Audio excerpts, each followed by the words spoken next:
कुठले प्रश्न सध्या भेडसावतायत जे तुमच्याकडे खूप मोठ्या प्रमाणात येतात? एक मुलगी होती ग, तिच्या नेबरचे ते अंकल, पहिलीत होती ती. ते दरवेळी तिला असे काकेत घेऊन बसायचे आणि पॅन्ट खाली हात घालून माझ्या त्या खालच्या भागाला हात लावायचे. लैंगिक शिक्षण घरातल्या सगळ्यात वृद्ध माणसाला सुद्धा देणं गरजेचं आहे. पहिलीत आणि तिसरीतल्या मुलाला देणं गरजेचं आहे. अनेकदा असं बघितलं गेलंय किंवा बोललं गेलंय की आता काय मुलं झाली, आता काय जवळ यायचं, हो, काय गरजच नाही. हां, म्हणजे माझ्याकडे ना प्रामाणिक एक्स्ट्रा मॅरिटल अफेअर्स आहेत आणि फेक मॅरेजेस आहेत. माझ्याकडे लग्न म्हणजे चिटिंग आहे आणि एक्स्ट्रा मॅरिटल अफेअर म्हणजे असं म्हणजे असं आय लुक ॲट इट की इतकं सुंदर कपल असू शकतं. पण हे मी बोलल्यावर मी वेडी दिसेन ना. चिटिंग केलेल्या पार्टनरला रिअलाईज पण झालं की मी हे नाहीच करायला पाहिजे होतं, माझा पाय घसरला, पण मला चान्स पाहिजे. तो 100% एफर्ट्स टाकतो. तर माझ्यामध्ये एबिलिटी असली पाहिजे ना गं, त्याच्यावर परत विश्वास करायची. आणि समजा माझ्यामध्ये एबिलिटी नाही आहे विश्वास करायची, फेअर ना, तेही मान्य करता आलं पाहिजे. मुळात 50शीला येऊन आपल्याला इतकी सेक्शुअल अर्ज आहे, एका स्त्रीला पण हे सांगायची मुभा नाही आहे. पुरुषांना 50शीनंतर इरेक्टाईल डिस्फंक्शन किंवा डिलेड इजॅक्युलेशन किंवा प्रीमॅच्युअर इजॅक्युलेशन हे कंडिशन्स असू शकतात. त्याच्यावर उपचार घेता येतो. पण तो उपचार घेऊस्तोवर सेक्सच बंद करायचं, दॅट इज तो मिअर नॉनसेन्स. नमस्कार, मी सुवर्णा. सेक्स अँड रिलेशनशिप या विषयावर आपण बोलतो आहोत. पॉडकास्टचा हा दुसरा भाग आहे. डॉक्टर सबिहा आपल्यासोबत चर्चेकर्ता आहेत. आत्तापर्यंत म्हणजे पॉडकास्टच्या पहिल्या भागामध्ये आपण चर्चा केली, संवाद साधला तो या अनुषंगानं की सामाजिक स्तरावर सेक्स अँड रिलेशनशिप या विषयाकडे कसं बघितलं पाहिजे, योग्य पद्धत काय या विषयाकडे बघण्याची, अभ्यास का गरजेचा आहे सेक्स संदर्भात, समाज मन कसं सुधारणार आहे त्यामुळे. आता मात्र आपल्याला बोलायचं आहे की आत्ता सध्या समाजात भेडसावणारे प्रश्न काय त्या विषयाला घेऊन, कोणकोणत्या वयोगटातले कुठले कुठले प्रश्न डॉक्टर सबिहा यांच्याकडे येतात आणि त्यांना कसं मार्गदर्शन केलं जातं. डॉक्टर सबिहा, पुन्हा एकदा स्वागत. सुरुवातीला तुमच्याशी बोलून तर खूप छान वाटलं, खूप गोष्टींची उत्तरं मिळाली. मला सांगा, कुठले प्रश्न सध्या समाजामध्ये सेक्सला घेऊन, प्रेमाला घेऊन, नातं टिकवण्याच्या अनुषंगानं महत्वाचे वाटतात? कुठले प्रश्न सध्या भेडसावतायत जे तुमच्याकडे खूप मोठ्या प्रमाणात येतात? हो, तू जेव्हा हा विषय घेतला होता तेव्हाच मला असं ते 10 वर्षाची सगळी प्रॅक्टिस आणि सगळे असे केसेस असे डोळ्यापुढे येत होते. टॉपिक वाईज तर येस, लग्न, intercourse, intimacy, sexless marriage, dead marriage, extra marital affair, orgasm gap, mismatch libido, माहीतच नाही ऑर्गॅझम म्हणजे काय, असे बरेच कॅटेगरीचे केसेस आहेत. वयोगट जर तू म्हणशील ना, तर एक सेक्शुअली ॲक्टिव्ह इंडिव्हिज्युअल रफली मी जे माझ्या प्रॅक्टिसमध्ये बघते, बिलो 18 मी नाही गेल because I don't think so I have that expertise. पण 22-23 वर्षापासनं ते पार माझा सगळ्यात सिनियर क्लायंट जो आहे 76 वर्षाची लेडी आहे. बापरे! त्यामुळे तेवढा वास्ट वयोगट आहे. आणि हो, सेक्सला खूप स्पायसी असेच पाहिलं जातं की सेक्स कोच आहे म्हणजे यांच्याकडे काहीतरी स्पायसी कहाण्या असतील आणि खूपच असं काहीतरी जगावेगळं काहीतरी असेल असं एक इम्प्रेशन असतं.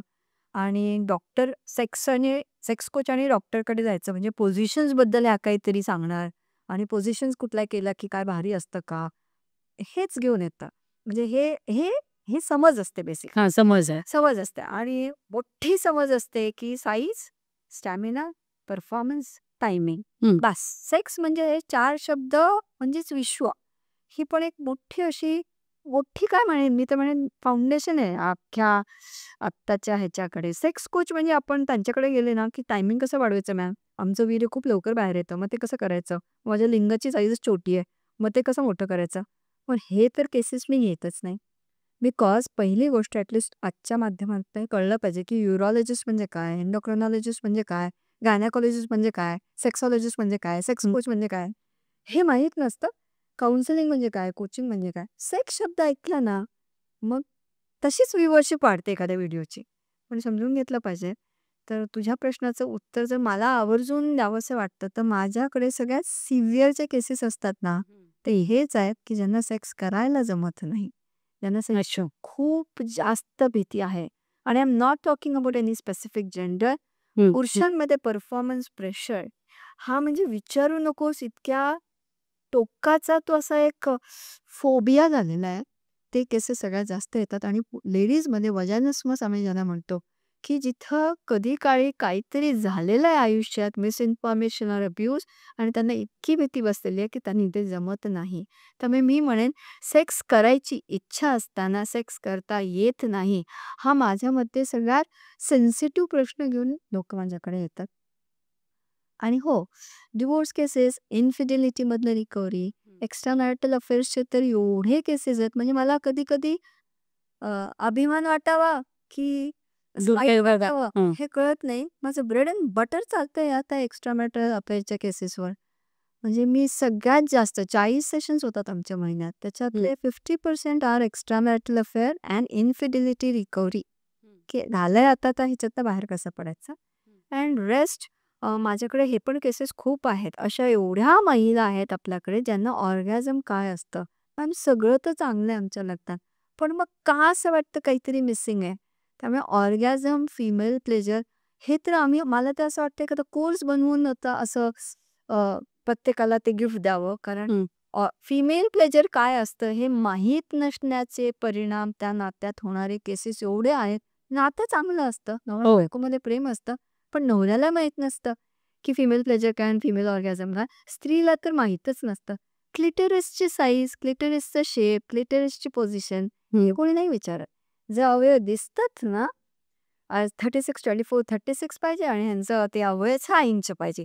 त्या साईजवर इतकं भार आहे की मग ह्या बाकी इमोशनल ज्या गोष्टी लागतात, फिजिओलॉजी काय असते, कुठल्या हार्मोन्स इन्व्हॉल्व्ड आहेत, ह्या सगळ्या माहिती घेण्यासाठी येस व्हरायटी ऑफ केसेस, हं. Huge variety of cases.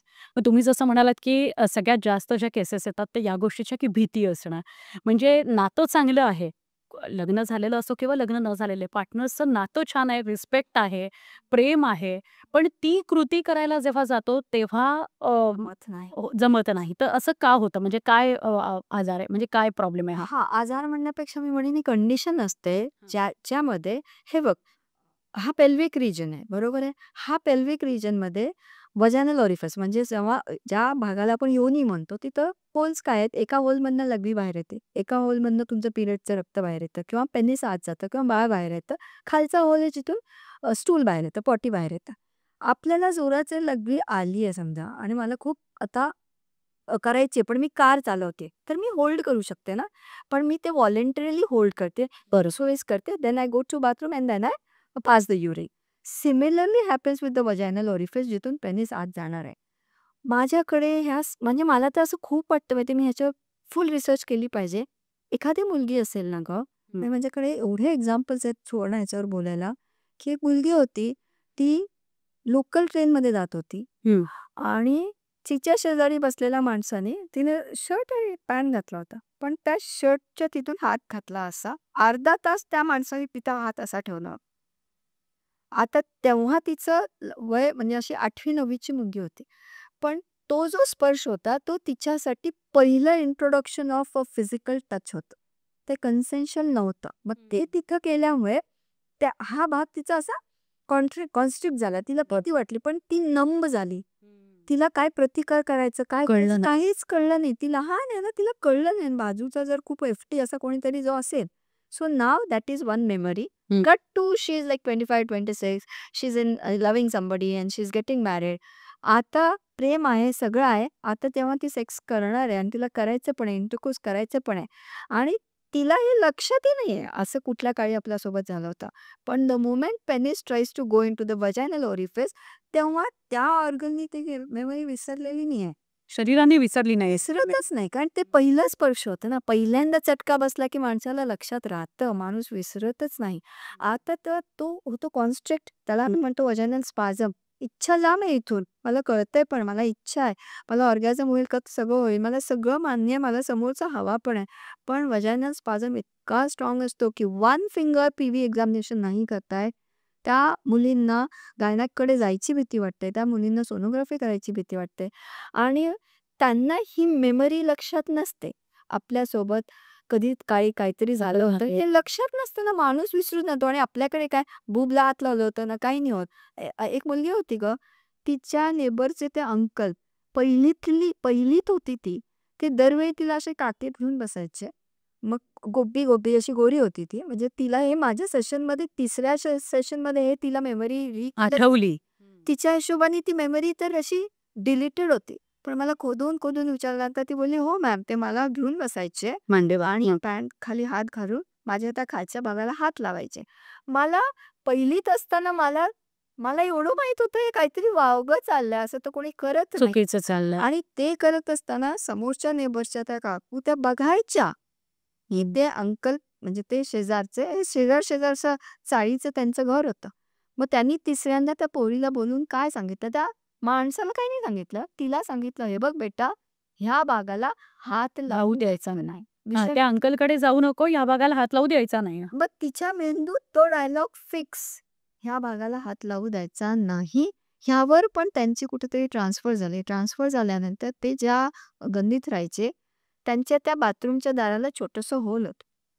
तिला खूप वाटायचं कोणीतरी बघतं, कोणीतरी बघतं. तिने 3-4दा जाऊन आपल्या आई-बाबांना सांगितलं हे. पण ते म्हणायचे, "असं काही नसतं. दुर्लक्ष करायचं. असं काही नसतं. दुर्लक्ष करायचं."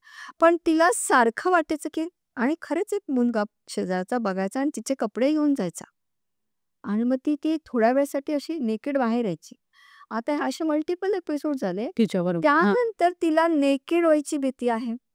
त्यानंतर तिथे तिला कोणी स्पर्श लावला तर त्याची भीती बसली आणि माझ्यासमोर बापरे. केस का बसला आणि त्या नवऱ्याला काय वाटतंय की तो तिला सॅटिस्फाय नाही करू शकत आहे. हो. त्याला ते जमत नाहीये. त्याला कसं पेनिट्रेट करायचं जमत नाही. पण ती वजाना स्पाझममध्ये जाते because of a old memory. Vulva never forgets. मग मला सांग ना हे किती डेंजरस आहे. आणि हे तर मी एक उदाहरण दिले. आत्तापर्यंत 28 केसेस वजाना स्पाझचे आहेत माझ्याकडे. By record with file record केलं मी. त्याच्यामधले 23 cases are only about child abuse, unconsensual touch. लालबागचं गणपती होतं, तिथं गेलं. कोणीतरी मागून जोरात बुक्स पकडले. जोरात बुक्स पकडले आणि कोणी जवळ विदाऊट कन्सेंट आलं ना, आपलं बॉडी काय करतं माहिती आहे? असं करतं. आकुंचन पावते. मग त्या बॉडीला तेच माहित आहे आणि ते that is a defence mechanism. Basically that is a defence mechanism. मग पुढच्या वेळी माझा मेंदू काय करणार? तेच करू. जवळ आलं की नाही असं करणार.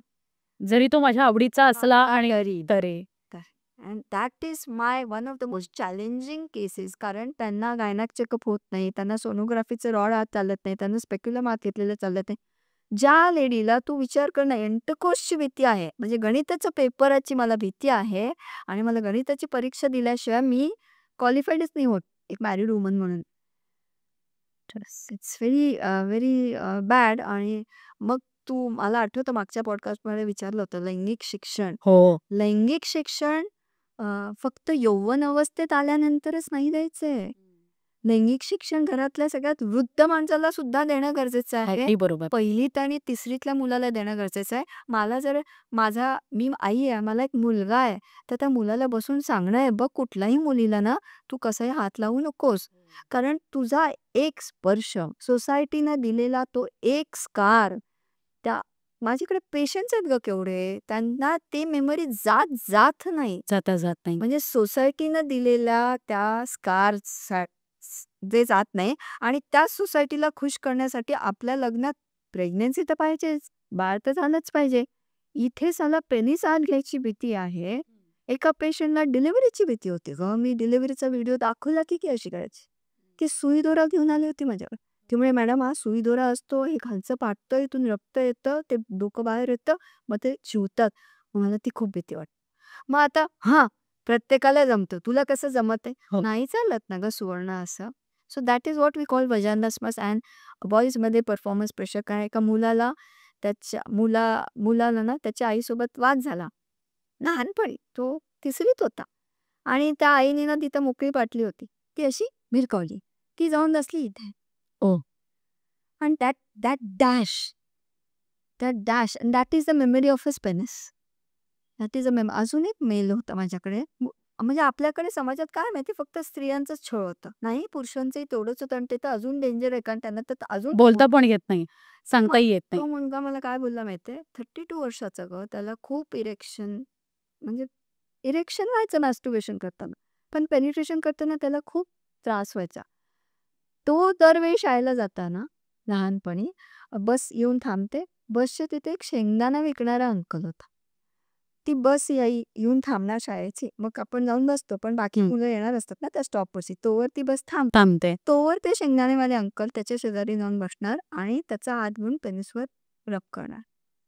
No, this is traumatic. This is so very traumatic. मला हे कळत नाही कसं कोणी कुणाच्या शरीराला कसं स्पर्श करतात यार, कसं. आणि कारण तो लहान होता. तो तो काही बोलू शकणार नव्हता आणि सांगूही शकणार नव्हते. आणि हां. अंकल चांगले अंकल आहेत, शेंगा विकतात, चांगले दररोजचे अंकल आहे आणि दररोज व्हायचं त्याच्यासोबत हे. किती दिवस दररोज व्हायचं, की त्याला त्या पेनिसला हे झालं ना, भीती पचली. भीती बसली. म्हणजे मला तर आजच्या या पॉडकास्टमधनं एवढंच सांगायचंय, कुठल्याही व्यक्तीने, कुठल्याही वयोगटात, कुणालाही स्पर्श करण्याआधी तुम्ही कन्सेंट घेतल्याशिवाय तुम्हाला अधिकारच नाहीये टच करायचा. कुणालाही ना गं, की ते लहान बाळ असेल, तुम्हाला वाटत असेल, पहिलीच्या मुलीला घ्यायचं काकेत, अ, रेकी केली होती एका माणसानी. घरचे मोठे काका, त्यांनी म्हणजे भाची ना झाली ती. आता काकाचे रेकी करतायत, मग बाहेर गेले सगळे.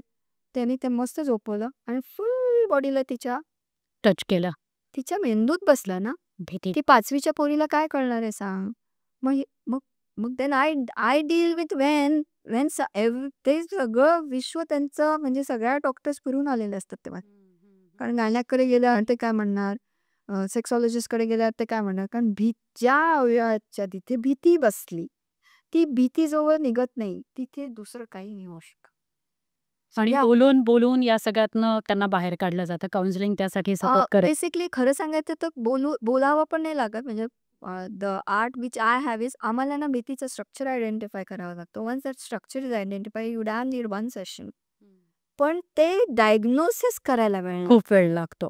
त्या डायग्नोसिसची कमाल असते. कारण सपोज आय एम देअर, मला कधी काही कोणीतरी टच केलं होतं, हे माझ्या लक्षात पण नाहीये ग. मला आत्ता काय, मी काय म्हणते, मॅडम मला ना आत्ता सेक्स करायचं, पण ते मला जमत नाही. ते जेव्हा जातात ना, तेव्हा ते मला खूप दुखतं. मग ते दुखल्यावर माझे पाय असे होतात. मुलगा पण काय म्हणतो, मॅडम ते करत असताना असं वाटतं जाऊन भिंतीवर माझं पेनिस आपटताय. तुम्ही ह्याच्यावर बोला आणि मला सांगा की मी काय करू. हे डायलेटर्स आहे बघा माझ्याकडे. काय पेल्विक फ्लोर एक्सरसाइजेस लागतात, योगा लागतं, डायलेटर लागतं. आणि हे डायलेटर तर जातं मॅडम आप, पण ते जेव्हा करायला येतं तेव्हा भीती वाटते.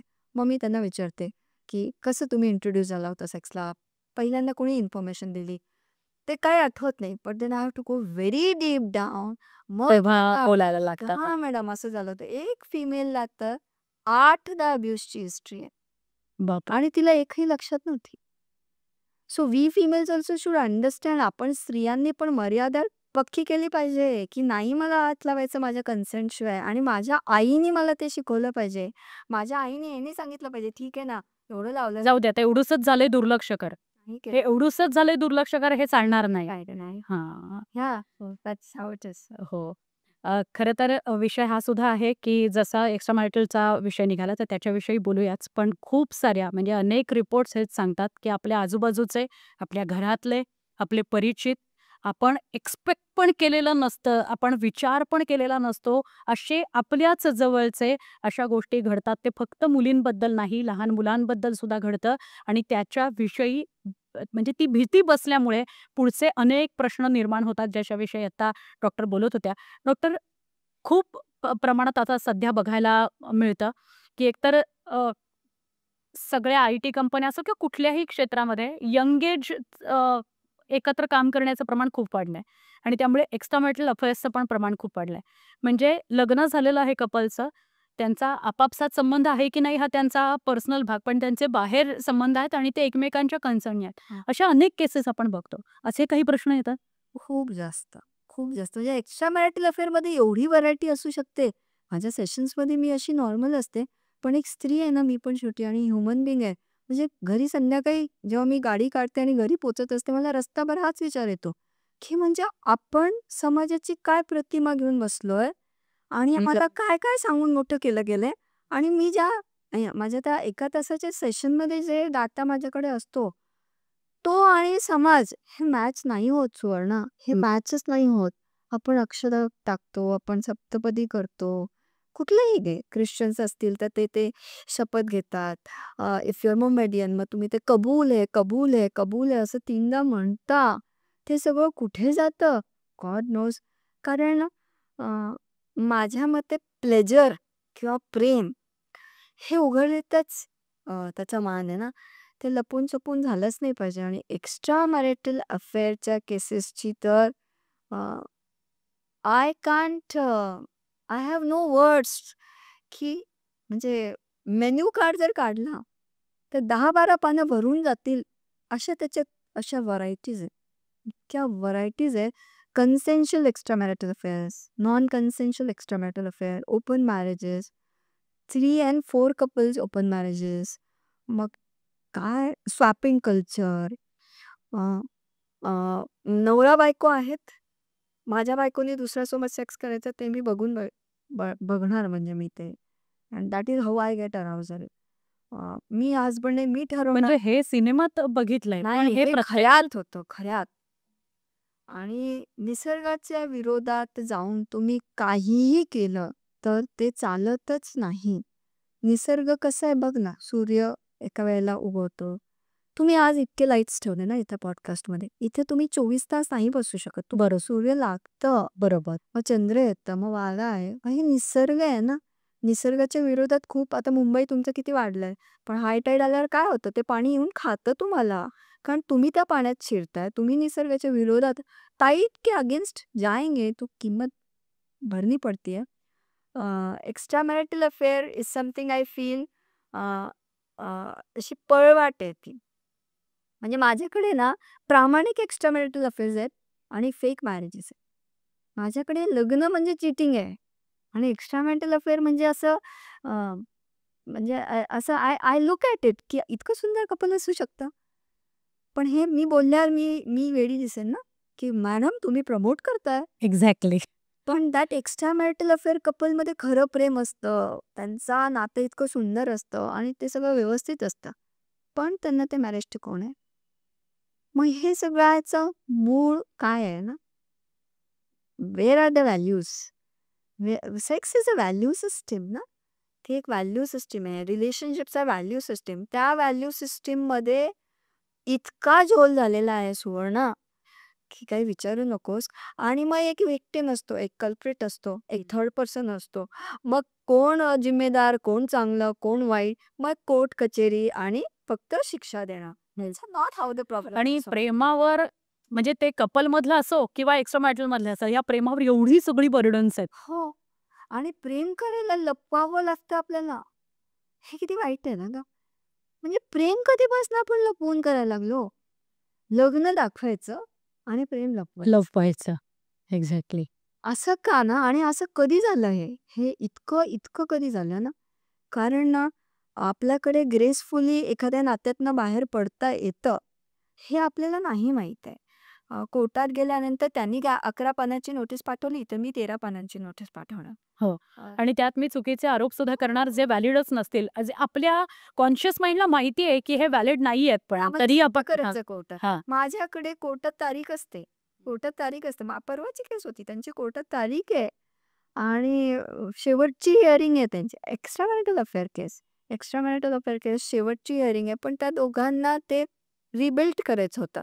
पण आता ह्याच्यात आधी दोघं होते. एक्स्ट्रा मॅरिटल अफेअरमुळे तिसरा माणूस आला, मध्ये आला. आता त्याचे आई-बाबा पडले, ह्याचे आई-बाबा पडले. सगळाच गोंधळ आहे त्याच्यात. आणि त्यांना आता त्यांना असं वाटतं की द्यायला पाहिजे आपण एक चान्स. आणि दे वर हिअर 1 वीक पेंडिंग आहे त्यांची कोर्टात case. They wanted to rebuild, they wanted to trust each other again. पण मग आता ह्याच्यात सगळ्या बोंबाजा झालेल्या ना बाय. समजा माझ्या नवऱ्याने माझ्यासोबत केली चिटिंग, पण मला आहे माफ करायची एबिलिटी. मला विसरून पुढे जायचंय, पण ती बाहेर पडलेली असते खबर. मग असं कसं तू त्याला डोक्यावर चढवते? अशी पण उत्तरं द्यावी लागतात. हो. किंवा एखादा नवरा आहे की तो खरी माफी मागतोय, की तो नाटक करतोय, की त्याला रिअलाइज झालंय की नाही झालंय, हे इतकं किचकट विषय आहे ना ग. कारण परवाच ते अमुक तमुकवरच एक पॉडकास्ट आहे, ते इतकं सुंदर सांगत होते की माझ्याकडे 15 वर्षापासून एक नोकर कामाला आहे, त्यांनी चोरी केली, तर मी त्याला काय म्हणणार, भुमुळे सर त्यांचा पॉडकास्ट आहे, मी त्याला काय म्हणणार, बघ बाबा आता माझा तुझ्यावर विश्वास राहिलेला नाही. नाही. हां. मला करायची इच्छा असली तरी मी विश्वास नाही करू शकत, सो प्लीज तू आता माझ्या कामावर येऊ नको. हे किती आरामात करतो आपण. 15 वर्ष तू छान काम केलंस, पण आता मला विश्वास नाही करते. 22 वर्षाच्या लग्नामध्ये जर पार्टनरनी चिटिंग केली, चिटिंग केलेल्या पार्टनरला रिअलाइज पण झालं, की मी हे नाहीच करायला पाहिजे होतं. माझा पाय घसरला, पण मला चान्स पाहिजे. तो 100% एफर्ट्स टाकतोय. तर माझ्यामध्ये एबिलिटी असली पाहिजे ना गं, त्याच्यावर परत विश्वास करायची. आणि समजा माझ्यामध्ये एबिलिटी नाहीये विश्वास करायची, फेअर इनफ. तेही मान्य करता आलं पाहिजे. बरोबर. माझ्यामध्ये एबिलिटी नाहीये माफ करायची, हं. तेही मान्य करता आलं पाहिजे. पण जर मी शिक्षा देत बसले, त्याला, स्वतःला, नात्याला, where will it go? It will not go anywhere. That's not how it should happen. Yeah, so extramarital affair is one of the top rated cases I get. असं काही कधी झालंय, की म्हणजे अनेकदा आपण बघतो, की वयस्कर व्यक्ती आहे, 50च्या पुढे गेलाय, 55 आहे, बायको गेली आहे किंवा एखादी बाई आहे, तिचा नवरा गेलाय. पण त्यांच्या इच्छा, अपेक्षा, आकांक्षा Psychologist आहेत, हो. ज्याची समाजात काही शून्य किंमत आहे. म्हणजे नाहीच आहेत त्या इच्छा, किंवा एखादा सिंगल राहिलेला व्यक्ती आहे. तर असे काही प्रश्न आलेत, जे 50च्या वर आहेत, पण त्यांचे प्रश्न गंभीर आहेत. हो आणि छान बोललीस तू, कारण 50शी लागली म्हणजे तीर्थयात्रेला जा. हां, हां. हमको तीर्थ यात्रा करके सेक्स भी करना है यार. हाऊ कॅन यू लेबल की 50शी झाली म्हणजे सेक्शुअल अर्ज संपली? हे गृहीत धरणं किती रॉंग आहे ना. आणि इव्हन वय पण नाही. अनेकदा असं बघितलं गेलंय किंवा बोललं गेलंय, की आता काय मुलं झाली, आता काय जवळ यायचं? हो, काही गरजच नाही. हां. That is the big stigma. परवा केस होती ना गं, ते मुंबईहून आले ते. The man was 52, she was 48 आणि त्यांचं छान नातं आहे सेक्शुअल वगैरे आणि मुलं आहेत, सगळं व्यवस्थित आहे. पण बिकॉज ऑफ हार्ट इलनेस त्या माणसाला बायपास सर्जरी झाली, कोरोना झाला, डायबिटीज झाला, आता इरेक्शनचा प्रॉब्लेम यायला लागला.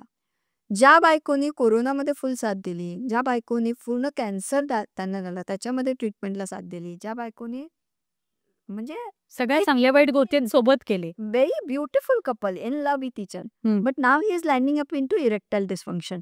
आता त्यांना आणि फिट आहेत दोघं. म्हणजे पहिली गोष्ट त्यांच्यामध्ये सेक्शुअल ऍक्टिव्हिटी खूप सुंदर आहे. पण one organ is not able to perform now. So now one organ is not able to perform म्हणजे पूर्ण सेक्स बंद झाला. कारण आपल्याकडे पेनिट्रेटिव्ह सेक्स हेच माहीत आहे. Non penetrative form of orgasm, female pleasure, female orgasm, त्या स्त्रीला त्याचं एज्युकेशन नव्हतं. त्या नात्यामध्ये एवढं गोड नातं असताना पण ह्या विषयावर आपण संवाद करू शकतो हे नव्हतं. मग ते लपून-छपून त्या सेक्सॉलॉजिस्टकडे जायचे, ते लपून-छपून गोळ्या खायचे. त्या लेडीला एकदा त्यांनी सांगितलं, की "मी असं जातोय, चलते का?" ती तिची तिची इंटेन्शन कशी होती, की माझी वयस तर खूप आहे, पण ह्यांना नाही इरेक्शन होत. मग ह्यांना वाईट वाटेल, त्यामुळे आपण पण गप्प बसू. गप्प बसावं. झालं म्हणजे मी महान बनणार, तेही महान बनणार. अरे क्यों महान बनना है? इस पे बात करते हैं, मिलके जाके ट्रीटमेंट लेते हैं. This is a condition and it can be manage. बरं, वयामानाने नाही तुमचं पेनिस इरेक्ट होतंय, पण we have multiple choices to please each other ना. पण त्याचं एज्युकेशन पाहिजे. जे नातं सगळं खुलून बोलू शकतं, ते सेक्सवर नाही बोलू शकत. मला त्या स्त्रीला बसून सांगावं लागलं, की हे वल्वा आहे, क्लिटोरिस आहे, असे-असे टॉयज आहेत, असे व्हायब्रेटर्स आहेत. तेच करतील तुला, ते तुला प्लेजर देतील, पण तुला प्लेजर सप्रेस करायची गरज नाहीये. आणि मुळात 50शीला येऊन आपल्याला इतकी सेक्शुअल अर्ज आहे, एका स्त्रीला पण हे सांगायची मुभा नाहीये. मुभा नाहीये. नाहीये, नाही सांगता येत. 76 वर्षाची बाई होती गं माझ्याकडे, नाशिक पुण्याहून आली होती. 76. 76 and she was widow since last 3 years. आणि त्याच्या आधी पण 10 वर्ष her husband had erectile dysfunction. पुरुषांना 50 नंतर इरेक्टाईल डिस्फंक्शन किंवा डिलेड इजॅक्युलेशन किंवा प्रीमॅच्युअर इजॅक्युलेशन हे कंडिशन्स असू शकतात. त्याच्यावर उपचार घेता येतो. पण तो उपचार घेऊस्तोवर सेक्सच बंद करायचं, दॅट इज तो मिअर नॉनसेन्स. ती माझ्याकडे आली होती, "मॅम, तुम्ही ते काय जे काही ऑर्गॅझम सांगता ते मला अनुभवायचं. ते जे काही डिल्डो व्हायब्रेटर असतं, मला पेनिट्रेटिव्ह सेक्स अनुभवायचं आहे मॅम. पण मी हे फक्त तुमच्या पुढे सांगू शकते. मला हे बोलून सुद्धा किती बरं वाटतंय, की हो मला सेक्स करायचं. हो माझं वय 76 आहे. हो मला व्यवस्थित हेल्दी माणसासोबत सेक्स करायचं आहे." ही इच्छा बोलता तरी आली पाहिजे ना गं. बोलण्यात काय गुन्हा आहे ना. ती म्हणे मला करायला मिळेल की नाही मिळेल तो पुढचा भाग आहे ना. ते मला ओके. पण मला कुणासमोर व्यक्त तरी होऊ द्या, की मला ह्या वयात पण तेवढीच अर्ज आहे. वयाचा आणि अर्जचा काय संबंध? It has no relationship. पण आपण समाजाने लावलेलं आहे ते. त्यामुळे ते केसेस, तो एज ग्रुप तर मी म्हणेन माझ्याकडे सगळ्यात जास्त आहे. खूप जास्त आहे. कारण 50शी जे आहेत, म्हणजे त्यांच्या लग्नाला ऑलमोस्ट 22 वर्ष झालेली हो, आहेत. हो. तेव्हा त्यांना सुरुवातीला फक्त माहीत असतं आता लग्न झालं, 2 मुलं झाली, मुलं मोठी झालीत, मुलांचा संसार सुरू झालाय. आपण कसं सेक्स करणार? का नाही करणार? असं कधी कुठे झालंय का, की 25 वर्षाचा मुलगा झाला म्हणून 50 वर्षाच्या आईने सेक्स नाही करायचंय? 25 वर्षाचा मुलगा पण त्याचा त्याचा संसार नीट करेल आणि 50शीतली मी माझ्या नवऱ्यासोबत पण पण इथे ऑर्गन्सला मर्यादा येते. ऑर्गन्सला मर्यादा येते. ऑर्गन्सला मर्यादा आली म्हणून इंटिमेसी नाही संपत ना गं. इंटरकोर्सला प्रोबॅबिलिटी कमी होऊन दे, पण इंटिमेसी कुठे संपते ना. आज आपण हे पॉडकास्ट शूट करायला केवढे डिव्हाइसेस आहेत. एक का 10 लाईट लावलेत तुम्ही, माईक आहेत आणि ही टेक्नॉलॉजी पॉडकास्टला चालते. घरात मायक्रोवेव्ह चालतो, फ्रीज चालतो, मोबाईल चालतो, सगळीकडे टेक्नॉलॉजी चालते. There you don't have any problem. फार टेक्नॉलॉजी वापरून आपण चंद्रावर पोहोचलो. पण सेक्समध्ये टेक्नॉलॉजीचा जरा वापर करू तर नैतिकतेवर डायरेक्ट असा काहीतरी मी असं काहीतरी डेंजर बोलले सारखं मला फीडबॅक येतो. हो. Because as age advances you will need some sort of knowledge, some sort of good vibrators, lubricants. Lubricant कशाला वापरायचं? नॅचरली ओलच झालं पाहिजे. अरे भाई नहीं होता है ओला, वजाइनल ड्रायनेस रहता है. कधी काही तुमचं पेनिस नाही इरेक्ट होईल, कधी तिचं वजाइना ड्राय राहील. So use good lubes, use good toys असं बोललं गेलं पाहिजे, ह्याच्यावर नॉलेज घेतलं पाहिजे. मग असे केसेस कमी होते. खरंय. बघा मी मग तुम्हाला तेच म्हणते, की मला एआय शिकायचं आहे. तर असे खूप सारे टूल्स अवेलेबल आहेत, की मला एआय शिकता येईल. कारण ती आत्ता काळाची गरज आहे. हां, पत्रकारितेमध्ये मला पुढचं पाऊल टाकायचं आहे, तर त्याच्यासाठी काय-काय शिकावं लागणार आहे, ते शिकण्यासाठी माझ्याकडे टूल्स आहेत. मला जर आय-टीमध्ये मी आहे आणि दुसऱ्या कुठल्या लँग्वेजेस शिकायच्यात, काही दुसरं शिकायचं आहे, त्याच्यासाठी टूल्स, प्रशिक्षण, कोर्सेस सगळं अवेलेबल आहे. पण भावनेशी निगडीत, आयुष्याशी निगडीत असलेला हा जो प्रश्न आहे, निरोगी लाईफकडे नेणारा हा जो प्रश्न आहे, त्याच्याविषयी कुठेही लिहिलं गेलेलं नाही, कुठलेही कोर्सेस नाहीत, बोललं गेलेलं नाही. मग असे सगळे प्रश्न तुम्ही थेरपिस्ट, कोच जे हाताळताय, तर सल्ला द्यायचा म्हणून, मार्गदर्शन करायचं म्हणून योग्य, अयोग्य, नैतिक, अनैतिक अशा सगळ्या गोष्टी तुम्ही इतक्या केसेस बघितल्यानंतर काय वाटतं, काय सांगायचंय पार्टनर्सना? कुठल्याही एज ग्रुपचे, कुठल्याही वयोगटातले, लग्नातले असतील, न लग्नातले असेल, काय सांगाल? छान प्रश्न विचारलास. माझ्या मते सगळ्यात पहिलं जे आपण केलं पाहिजे, मराठीत त्याला काय म्हणतात मला नाही माहिती. जजमेंट नाही पास केलं गेलं पाहिजे. जजमेंटल नाही झालं पाहिजे. कारण मी काहीतरी सेक्सबद्दल जर तुला विचारतेय आणि तुझी पहिली रिएक्शन अशी असेल, तर तू काय बोल नाही तर नाही बोल. झालं ना गं बॅरियर क्रिएट. बरोबर. आणि स्पेशली विथ अ पार्टनर ज्याच्यासोबत मी सेक्स करणार आहे, ज्याच्यासोबत मी कृती करणार आहे, की तर जजमेंटल नका हो. तुझी बिलीफ सिस्टीम वेगळी असेल, माझी बिलीफ सिस्टीम वेगळी असेल. तू एका वेगळ्या कल्चरमध्ये मोठी झाली, मी एका वेगळ्या कल्चरमध्ये मोठी झाली. तू तुझ्या आईबाबांचं, मित्रमैत्रिणींचं काहीतरी पाहिलंय, ऐकलंय. मी काहीतरी वेगळं पाहिलंय, ऐकलंय. Fair enough. So we come from two different backgrounds. पण करायचं तर ती कृती आपल्याला एकमेकांना आहे ना. मग कृती करण्याआधी बोलता आलं पाहिजे, कृती करताना बोलता आलं पाहिजे, कृती केल्यानंतर बोलता आलं पाहिजे. बोलताना ना ऐकण्याची एबिलिटी पाहिजे. दोन्ही पार्टनरशी, मुलगा असो, मुलगी असो. हो. समजवण्यापेक्षा ना समजून घेणं सेक्समध्ये खूप गरजेचं असतं. समजून घेताना कोऱ्या पाटीसारखं ते ऐकून समजून घेतलं पाहिजे, की ओके मी ज्या पद्धतीनं करते तेच म्हणजे दगडावरची रेष नाही. व्यक्ती बदलला. 8 बिलियन पॉप्युलेशन है यार. 8 बिलियन लोग 8 बिलियन तरीके से सेक्स कर सकते हैं. How can you fit 8 billion people into one चौकट? It's not possible. At least through this podcast, through this conversation we create that safe space. एक सेफ स्पेस असली पाहिजे. निदान जो कपल लाईक तू आणि मी, तुझ्या माझ्यामध्ये ही स्पेस आहे ना, ही सेफ असली पाहिजे. ही नॉन जजमेंटल असली पाहिजे. बरोबर. ओके, तुला असं वाटतं ना, हे मी ऐकलं बघ, पण मला ना थोडा वेळ लागतोय हे समजून घ्या ना. मी ना हे समजून घ्या. आपण कुठल्या तरी तज्ञाकडे जाऊ, कुठल्या तरी सेक्स कोचकडे जाऊ, समजून घेऊ की हे करू शकतो आपण की हे नाही करू शकत. पण मला व्यक्तच नाही होता आलं, तर मग त्या कृतीत काय अर्थ राहतो ना. त्यामुळे sex is all about expression. It is not about suppression. Pleasure is a birthright. It is at fingertips. पण प्लेजरचे वेगवेगळे प्रकार आहेत. प्लेजर एक्सप्लोअर करायचे तरीके आहेत. फॅन्टसीचं विश्व वेगळं असतं, डिझायर्सचं विश्व वेगळं असतं. ख्वाहिश को कोई लिमिट नहीं है ना. ख्वाहिश को आप इसे बंद कमरे में कैद नहीं कर सकते. और मेरी ये ख्वाहिश है, मुझे तुम्हारे सामने इसको जाहिर करना है. इसका मतलब ये नहीं तुम्हें पूरी करनी है, पण मुझे जाहीर तो करने दो. आणि सेक्समध्ये 99% प्रॉब्लेम जर व्यक्त करू दिलं ना तर सॉल्व्ह होऊन जाते. आपण कृतीचे प्रॉब्लेम सॉल्व्ह करतो. आपण त्या इमोशनला व्यक्त होण्यासाठी स्पेस नाही देत, म्हणून एवढा झोल होतो. सो या तोच सल्ला देईन मी की allow people to express in front of you. Listen to it ना. ऐकण्यात मजा असते का. कुणाला ऐकून बघा ना, किती छान वाटेल. मग त्याच्यावर काहीतरी निष्कर्षच काढला पाहिजे का? नॉट नेसेसरी ना. Every time you don't need solutions. Sometimes it's only about listening patiently, understanding की ओके ही सुवर्ण आहे. सुवर्णाला ना असं आवडतं, की मला वेगळं आवडतं. पण त्याला लगेच हे राईट, हे हे रॉंग, ऑन हे एथिकल, हे unethical, good God, then it's horrible. तसं नाही केलं पाहिजे. मला असं वाटतं, की डॉक्टर सबिहा यांचं हे शेवटचं जे काही 43 सेकंदाचं कन्व्हर्सेशन होतं तेच फार महत्त्वाचं आहे. कशासाठी बोललं पाहिजे? का बोललं पाहिजे? अ, कशाकरता आणि कशा पद्धतीने बोललं पाहिजे आणि फक्त बोललं नाही पाहिजे, तर ऐकलं सुद्धा कुठल्या पद्धतीने गेलं पाहिजे. ह्या सगळ्या गोष्टी खूप गरजेच्या आहेत. डॉक्टर सबिहा तुमच्याशी बोलून खूप छान वाटलं आणि मला असं वाटतं, की या विषयाचं या पॉडकास्टचं गांभीर्य आणि गरज तुमच्यापर्यंत आमच्या संवादामधूनच कळली असेल. धन्यवाद. पाहत रहा न्यूज 18 लोकमत.